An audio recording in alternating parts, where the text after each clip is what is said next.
Esta es mi mamá, esta es mi mamá, la que ustedes ven ahí. En estas condiciones quedó, todo empezó con un dolor de cabeza. De un momento a otro, y la persona pierde la noción, y es muy rápido, avanza rápido, y empieza a haber una destrucción del cerebro. Dentro de los 3 meses nunca se supo nada más. Y ahora me dicen que es una enfermedad priónica, a lo mejor, tampoco se sabe. Porque es una enfermedad mortal, es un término de vida poco honroso, porque uno termina con pañales, agresivo, ya no es la misma persona, y en muy poco tiempo la persona cambia, es otra persona, pierde el juicio, pierde todo. Fue la descendencia del virus de la vaca loca, hoy conocida como Creutzfeldt-Jakob, la que les cobró la vida. Una enfermedad que puede comenzar con mareos muy fuertes para terminar disminuyendo las funciones mentales y por ende la movilidad del afectado. Quienes sufren del virus Creutzfeldt-Jakob tienen una esperanza de vida de entre 2 a 6 meses y luego de ser postradas mueren. El diagnóstico está dado y ahí lo único que uno le puede dar es calmantes para que obviamente la persona no esté agresiva, pueda dormir, pero no hay nada más. O sea, calmar a la gente, conversar con la familia, explicarles cómo va a ser lo que va a continuar. Una enfermedad muy nociva para nuestro cerebro y que sorprendentemente nunca ha tenido cura. A continuación, conoceremos vía teléfono celular la angustiante situación de don Hugo, un hombre de 72 años de edad, hoy condenado a muerte por el mal del Creutzfeldt-Jakob. Su hija decidió dar una entrevista vía celular debido a la apremiante situación por la que cruza su familia, especialmente su padre. Nosotros nos pilló lamentablemente muy de sorpresa, muy repentino, avanzó muy rápido. Te cambia todo un panorama de un día para otro, ¿no? Hoy Hugo está desahuciado y su vida pende de un hilo. Después de una semana uno va asimilando y está, entre comillas, digamos, preparada para recibir cualquier mala noticia. Como Matinal hemos sido testigos de más casos como estos durante el paso del tiempo. Año 2014 y 2 familias de Concepción denunciaban una completa dejación de las autoridades respecto a la enfermedad relacionada al virus de la vaca loca y que padecían 2 de sus integrantes.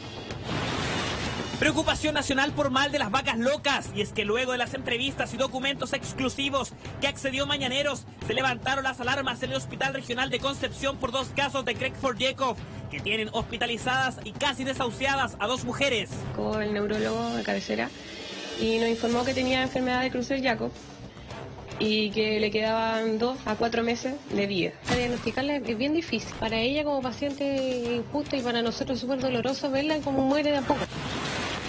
Por eso quisimos saber cuál era la situación actual a nivel nacional. Nuestra misión, poder hablar con la ministra de Salud. Ministra, en otros temas habría proliferación de enfermedad de las vacas locas. Una pregunta que a la ministra le pareció algo sorpresiva. ¿Usted tiene alguna información respecto al tema? A ver, yo quisiera más enfatizar sobre el tema y después hablamos de otros. Pero no se nos escapó. Ministra, ¿hay alguna referencia al tema que le pregunté sobre la enfermedad de las vacas locas? ¿Algún tema que pueda referirse a hasta 15 personas contagiadas? A ver, el tema de las vacas locas también se cruza con la enfermedad de Creutzfeldt-Jakob.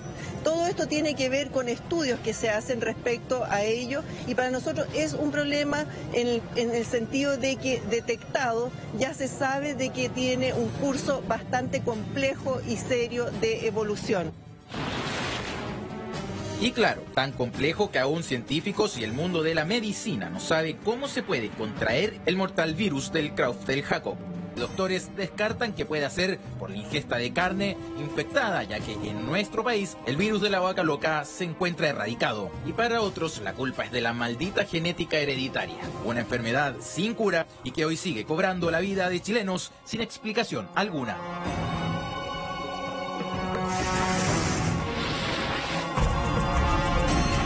Un hecho terriblemente preocupante, porque si bien esta enfermedad ya está erradicada en nuestro país, pero ya tenemos conocimiento de 2 casos y en un poquito rato más vamos a estar hablando con Paulina, la hija del afectado. Tenemos un Twitter de Marcela Ceballos que dice: la tía de una amiga en Temuco tiene esta enfermedad, ya está en coma y no tiene cura. Claro, es que ese es el problema, porque esta enfermedad sabemos que es irreversible. Finalmente la gente empieza a morir de a poco, pero no tiene cura. Vamos a estar indagando sobre esto, vamos a estar con una especialista, y Vicky Walsh nos tiene toda la información sobre este caso nuevo que recién se descubre en nuestro país. Bien preocupante, porque este virus de Creutzfeldt-Jakob, o muy asociado al de la vaca loca, de pronto le perdimos la huella en la tele, le perdimos la huella en la radio, y uno dice, esto como que se erradicó. Estaba erradicado en Chile. Esto ya no está más, estaba erradicado. Sí. Pero aparece este caso, por ejemplo, el mensaje que nos llega por Twitter desde Temuco. Nos llega el caso de Don Hugo, de 72 años, a quien se le detectó hace 1 mes y medio, 2 meses esta enfermedad, y es tan rápido el efecto, es tan rápido como la enfermedad avanza, que hoy en día está postrado con un daño cerebral gigantesco. Al otro lado de la línea está su hija, Paulina Donaire, quien ha tenido la gentileza de conversar con nosotros. Paulina, ¿cómo estás? Buen día. Vamos a establecer ese contacto en breves instantes. Por el momento, conversamos con la Vicky. Sí, mira, de hecho es interesante lo que estábamos viendo en la nota y un poco también lo que estaba contextualizando Eduardo, porque básicamente esta enfermedad manifiesta sus síntomas de manera bastante rápida. Acá veíamos en la nota que esta persona, este hombre mayor, ya habría empezado a vivir de forma bastante fuerte estos síntomas cuando ha pasado tan solo 1 mes y medio. De hecho, se estima que para los casos de esta enfermedad la persona generalmente tiende a fallecer, y eso es a lo más en un plazo de 1 año. O sea, los síntomas son bastante rápidos, se marcan bastante fuerte la persona y finalmente llega a su fallecimiento. Pero vamos a conversarlo mejor con una doctora, una especialista que nos puede dar también más antecedentes. Sí, ya está aquí con nosotros Carolina Herrera, quien está aquí con nosotros ya. Mira, está ahí el audio, venía la doctora, se agarró un taco hoy día la doctora, no alcanzó a llegar. Sí, aquí está. Carolina Herrera, ¿cómo estás? Jefa de UPC, de la clínica. ¿Cómo está, Carolina? Te estábamos esperando, porque la verdad es que hay mucha... Hola, doctora. Carolina, porque la verdad es que hay mucha incertidumbre sobre este tema de las vacas locas, porque supuestamente ya está erradicada en nuestro país, pero han aparecido casos puntuales. Hoy día acabamos de conocer el caso de Hugo y recién nos acaban de mandar un Twitter en Temuco. Cuéntanos un poco sobre esta enfermedad. Bueno, lo primero que habría que decir es que la demencia de Creutzfeldt-Jakob, que es una enfermedad de mucho tiempo conocida, es una enfermedad, es una demencia progresiva, ¿cierto?, por la acumulación de unas proteínas anormales en el cerebro. Esto es la enfermedad de las vacas locas y su transmisión a los humanos es una manifestación nueva de esa misma enfermedad, pero básicamente es un tipo de demencia progresiva en que la calidad de vida de la persona se afecta de tal manera que uno tiene incontinencia, ¿cierto?, esfinteriana, cambios en el comportamiento, cambios en la motricidad personal, y finalmente la persona no tiene cura. Carolina, yo te quería preguntar de partida, ¿cómo se diagnostica qué es esa enfermedad puntual? ¿Qué síntomas tiene también en lo concreto? ¿Cómo una persona puede tener la sospecha de que se trata de esto y en qué tiene que fijarse? ¿Cómo uno va sabiendo que finalmente esos síntomas corresponden a esta enfermedad? Esto no es fácil de diagnosticar en el sentido de que durante muchos años se estuvo buscando algún tipo de proteína específica. El doctor Cartier en el Hospital Salvador en la Universidad de Chile muchos años se dedicó a la búsqueda de una proteína específica que se puede detectar y que de hecho se usa para la detección en los casos de alta sospecha. Se usa la resonancia nuclear magnética del cerebro, el escáner cerebral, el electroencefalograma. Tienen desgraciadamente es un diagnóstico muy de descarte. Pero de otras patologías. Ahí llega, por ejemplo, porque comienza con dolores de cabeza, por ejemplo, o porque empieza a perder la memoria. ¿Qué tipo de síntomas concretos empiezan a manifestarse primero? Es que no hay ningún síntoma concreto. O sea, no es como que alguien tiene 39 grados de fiebre y tú dices, anda para allá. Pero si lo tiene el animal previamente, o sea... no se detecta primero en la vaca en particular, y por lo tanto estamos consumiendo una carne que debió haber sido rechazada del sistema de alimentación. Es que debió haber sido rechazada del sistema de alimentación, y no solo rechazada, incinerada. Porque resulta que todos los animales que se infectaron de este tipo de encefalopatía espongiforme, que se llama en forma técnica, debieron ser incinerados de la misma manera que el cerebro de las personas y el cuerpo de las personas fallecidas por el Creutzfeldt-Jakob también debe ser incinerado. Carolina, lo que asusta mucho es que supuestamente esta enfermedad está erradicada en nuestro país. Y hemos conocido algunos casos. Entonces, ¿cómo puede volver un brote de esta enfermedad? ¿Es porque hay vacas que están contaminadas y que se están comercializando en un mercado negro? Eso es una opción, pero es una opción un poco... es una posibilidad, pero no es la única. La otra posibilidad es que sea una enfermedad de Creutzfeldt-Jakob, que es la demencia habitual en esta presentación atípica y que no es por consumo de carne o viaje. Perdón, yo tengo una pequeña duda. ¿Solo uno de los síntomas es totalmente psiquiátrico, se podría decir, o psicológico, o una persona común y corriente puede captar que tiene esto de otra forma? Son no solo psiquiátricos, sino también neurológicos en el sentido de motricidad. La persona, y de hecho por eso es que el mal se llamaba de las vacas locas, porque lo que les ocurría a las vacas es que perdían por completo la estabilidad, los reflejos, el equilibrio, el control, luego perdían el apetito y llegaban a la caquexia hasta el cuerpo morir. Se rigidiza además también en el caso de las personas, ¿cierto? Claro. Lo que pasa es que las demencias son enfermedades terribles porque la persona pierde la conciencia de ser persona, pierde por lo tanto la posibilidad de autoabastecerse, de comer, de eliminar, de lavarse, de cuidarse, y se rigidiza en la inactividad. ¿Y hay alguna edad más o menos en la que se manifieste con mayor frecuencia esta en general, pacientes sobre 65 años. ¿Hombres o mujeres o da lo mismo? Da lo mismo. Y es raro, son enfermedades infrecuentes. Una en 1.000.000, son enfermedades realmente infrecuentes que uno ve. Que yo puedo hacer, así como si tomo todas estas precauciones, ¿es imposible que me dé o no hay caso? O sea, No si hay me caso. toca, me toca nomás. No hay caso. No comer carne. No, pero hay una carga genética eventualmente, claro, que lo que pasa es que las vacas fueron alimentadas con cerebros de corderos y cabras y otras especies. A la alimentación de las vacas se les molió el cuerpo de otros animales que no eran Pero es como un sistema de defensa de la naturaleza, así como que nos está dando un coscorrón, así como están haciendo esto. Sí, están haciendo caníbal a estos animales vegetarianos. De hecho, esto es tan cierto lo que tú dices, es tan cierto lo que tú dices que, primero, las vacas tenían que haber sido herbívoras y no alimentados con el cerebro de estos otros animales.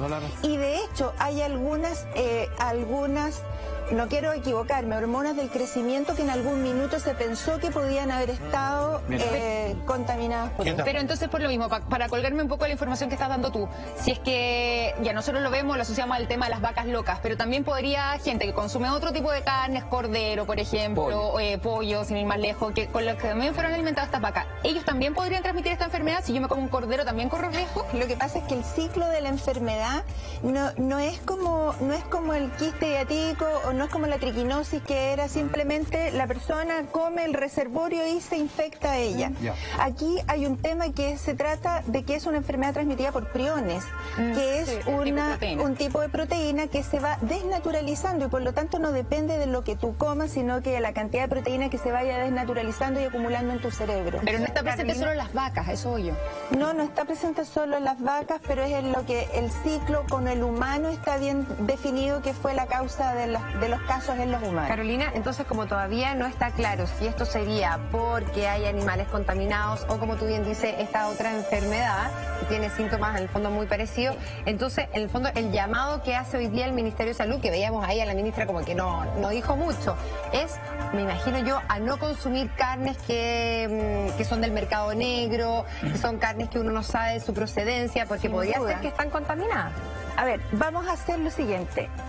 No hay ninguna razón en Chile para consumir carne fuera del sistema formal de control. ¿Por qué?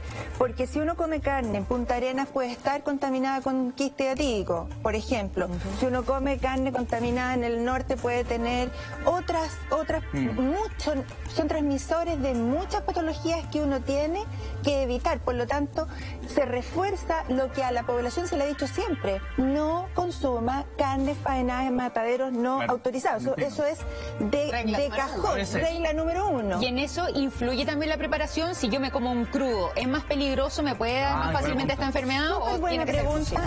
Súper buena pregunta, porque resulta que dentro de los factores de riesgo para haber adquirido la enfermedad en la década de los 80, cuando partió esto, recuerdan ustedes en España, en fin, Los que tienen más elementos de preocupación son el cerebro del animal, los ojos, las amígdalas, el vaso, la médula espinal, por una razón de distribución en el organismo. Por lo tanto, hay ciertos, no solo cortes de la carne, sino que ciertas partes del animal, vísceras, que deberían ser realmente erradicadas de la preparación por ahora de cualquier dieta. ¿Y qué cortes serían esos? O sea, por ejemplo, por lo que preguntaba las vísceras, el vaso, todo lo que sean vísceras no musculares. Y esa finalmente, si tú la cocinas, porque claro, el crudo uno como que siempre asume que hay un riesgo porque uno está comiendo carne cruda. Pero se dice que cuando uno la cocina, mata todo tipo de bacterias. Pero en el caso de las proteínas, ¿no? No es el caso, y de hecho no es el caso para muchas otras enfermedades también, digamos. No por comer un corte medio cocido, porque cuando también decimos esto lo voy a cocinar, si alguien come a puntos, no alcanzó a estar cocida esa carne, ¿cierto?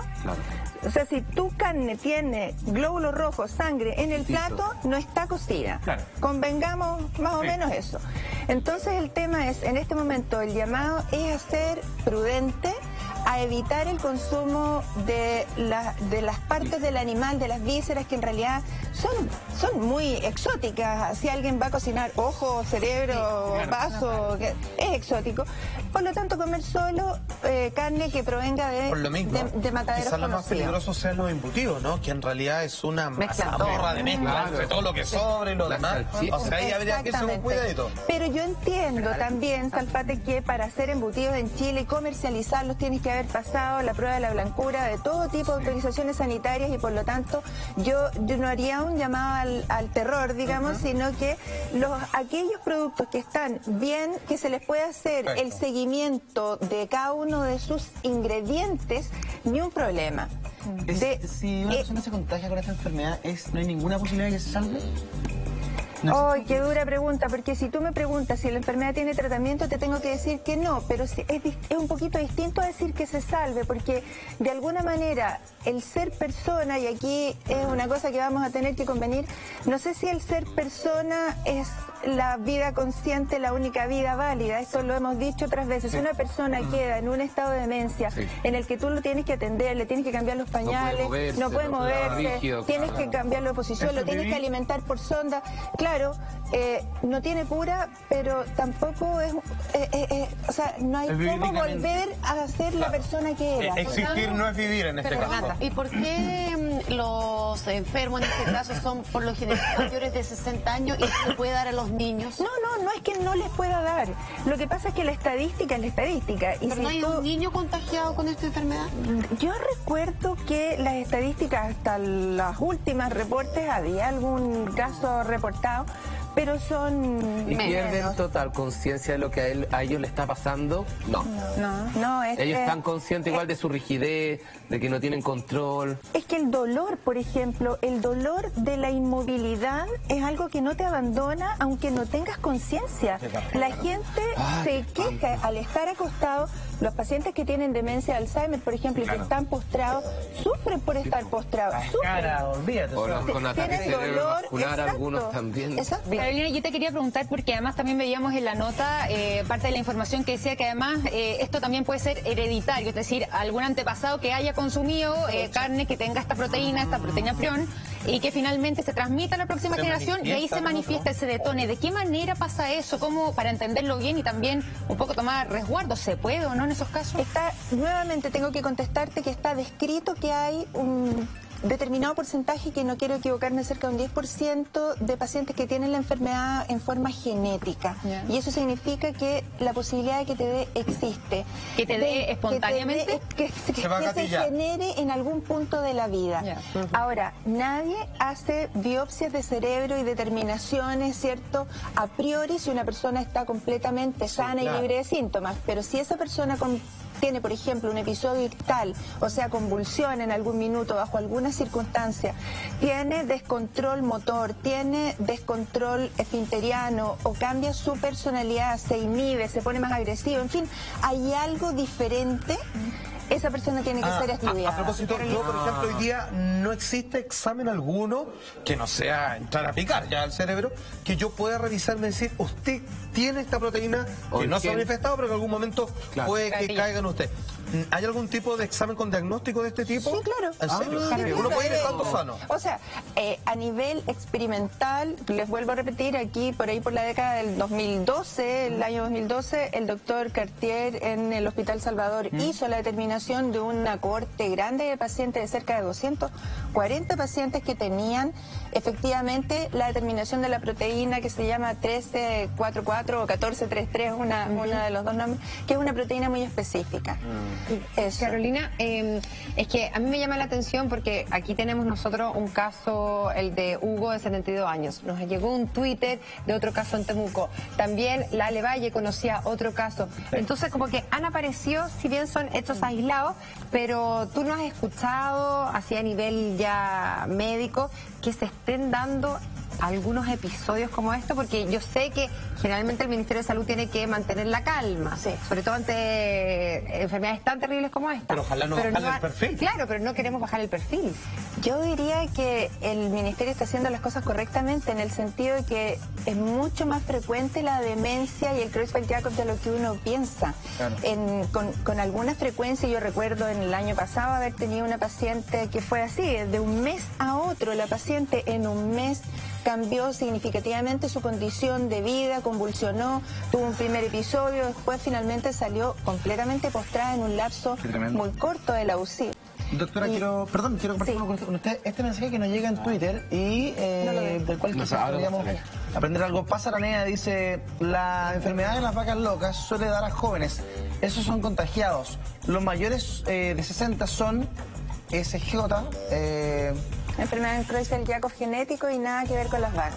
Es lo que estamos comentando. Claro, diferencia. Esta patología es una patología que tiene una cierta incidencia, una cierta prevalencia en el país y que nosotros las vemos, solo que no son objeto de información. En alguna oportunidad como esta, por ejemplo, se atribuye que pueda ser debido efectivamente a esta enfermedad por priones con las vacas locas, pero nuevamente tengo que repetir, hay que hacer primero el diagnóstico diferencial, si acaso no es la forma típica de Doctora, como en las zonas rurales acá en Santiago, porque acá en Santiago están los supermercados y hay mucho control, pero en las zonas rurales en todo Chile el consumo de carne no es tan controlado. Entonces es una cosa bastante compleja, como una persona, no sé, en un campo, tiene que ver con la alimentación, tiene que ver, pero es muy difícil controlar, siento yo, el tema del consumo, de como Estado hacerse cargo de la carne que uno come, ruralmente. Yo diría en ese sentido que nosotros tenemos un sistema de control sanitario en Chile que es de lujo, en el sentido de que no se permite el ingreso de carnes contaminadas con otros países, y entiendo también que el sistema sanitario, digamos, abarca algunas regiones. No, es bastante global. O sea, no tener sin embargo, en un país como Chile. Claro, sin embargo, no sé si decir la maldad existe o el intento de hacer negocio en forma clandestina existe, y por lo tanto hay cientos de oportunidades en que alguien podría haber traído. Muchas veces nosotros mismos pensamos, tal vez no me pillan si me llevo un arbolito, una plantita, un jamón, cualquier tipo de madera, ¿cierto? Y finalmente eso es lo que permite la entrada de alguna proteína o alguna.